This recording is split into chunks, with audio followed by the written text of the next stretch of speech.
Welcome to another episode of Music in Our Homeschool, where we explore the powerful connections between music and education. I'm your host, Gena Mayo, and today we're going to be talking about how music and math relate. At first glance, music and math may seem like two totally different subjects, but they actually share an incredible amount of common ground. From rhythm and fractions to scales and ratios, music is filled with mathematical concepts that not only help us appreciate music, but also strengthen our understanding of math. Today, we'll discuss these connections and I'll share some classical music examples that you can use with your children to bring these ideas to life. If you are a homeschooler looking for ways to easily and affordably include a quality music education in your homeschool, you've come to the right place. This is the Music in Our Homeschool podcast. I'm Gena Mayo, homeschooling mom of 8 and music teacher for over 30 years. Rhythm and fractions. So one of the most straightforward connections between music and math is in rhythm. If your child has ever clapped along to a song or learned about different note values like quarter notes, half notes, and whole notes, they're already starting to understand fractions. Think about it. A quarter note is a quarter of a whole note, and a half note is half of a whole note. This kind of rhythm-based counting is fun and an intuitive way to introduce the concept of fractions, which is one of the first big ideas in elementary math. As children progress in their music lessons, they learn how to combine these note values to form increasingly complex rhythms. For instance, a measure may contain a combination of quarter and eighth notes, and as your child has to think about how to fit these fractions into the whole measure, that's math disguised as play. To demonstrate rhythm and fractions, you can use Clapping Music by Steve Reich. He's a minimalist composer, and while this piece is more modern than traditional classical music, it uses very clear pattern of clapping and different rhythmic phrases, which is excellent for helping your children understand fractions of a beat. Or you could listen to Beethoven's Symphony No. 7, the second movement. In this piece, the rhythmic pulse is very strong and repetitive, and that makes it easy for children to understand how different note lengths come together. Another way to understand how music and math relate is in tempo and ratios. Tempo is the speed of the music, which is often measured in beats per minute or BPM. When we talk about tempo changes, we're often dealing with ratios. For example, if a piece of music is played at 60 BPM and the tempo doubles to 120 BPM, we have a 2-to-1 ratio. This concept of doubling or halving tempo introduces your child to the idea of proportionality, which is a key concept in mathematics. Let me encourage you at this point, if you have a metronome, to go ahead and take it out and set it to 60 BPM and then change it to 120 BPM, and you can hear the doubling of the beats per minute. You can also find a metronome online or through an app if you don't have the physical metronome. So I encourage you to talk with your child about tempo relationships within a piece of music. In many classical compositions, different sections of music may have different tempos, and composers use these changes to create contrast and excitement. These tempo changes are often proportional, making it easy to point out the math at work.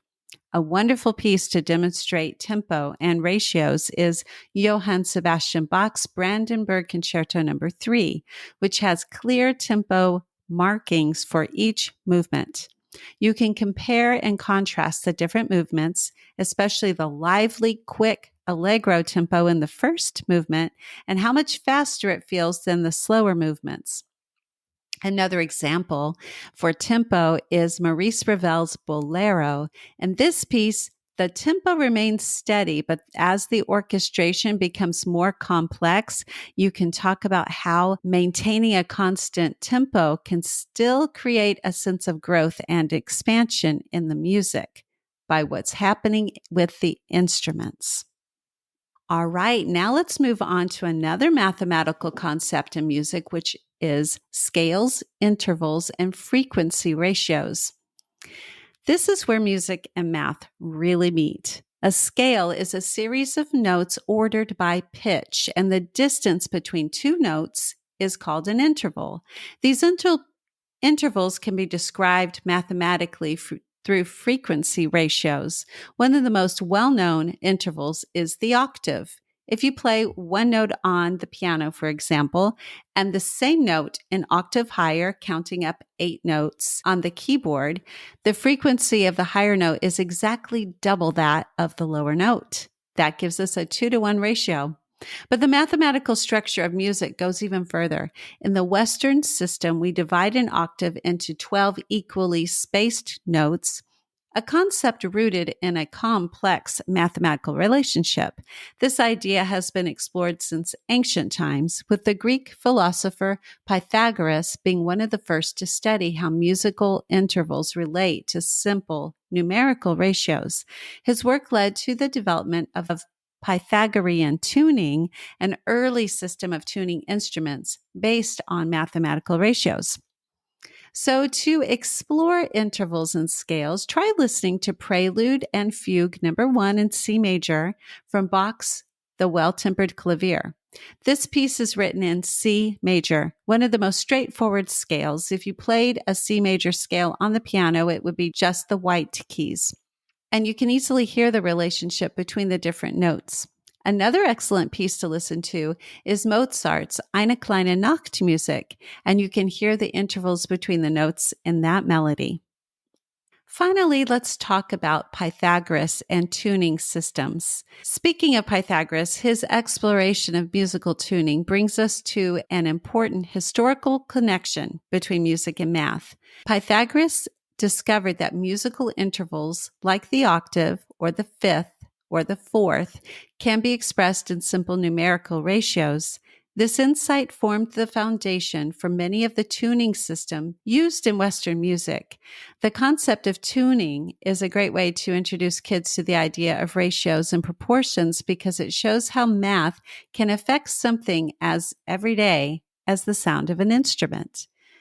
For example, in Pythagorean tuning, the interval of the perfect fifth corresponds to a 3-2 ratio, meaning the frequency of the higher note is 1.5 times that of the lower note.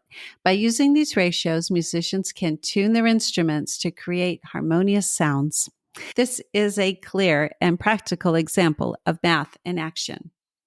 However, I will say that most musicians do not use ratios when they're tuning. They simply use either their ear or a tuner. As you can see, music and math are deeply connected. From rhythm and tempo to scales and tuning, math plays a critical role in shaping the music we hear and enjoy. As a homeschooling parent, you have a unique opportunity to help your child see these connections in a fun and engaging way. Next time you're working on math, consider adding a little music to the mix. Whether you're clapping out rhythms, exploring scales, or comparing tempos, you're helping your child understand both subjects in a deeper and more integrated way. Head over to the blog post that I share in the show notes and description of this episode, and you will find some resources to help you learn more about intervals and rhythms and tempos and the pieces that were spoken about today.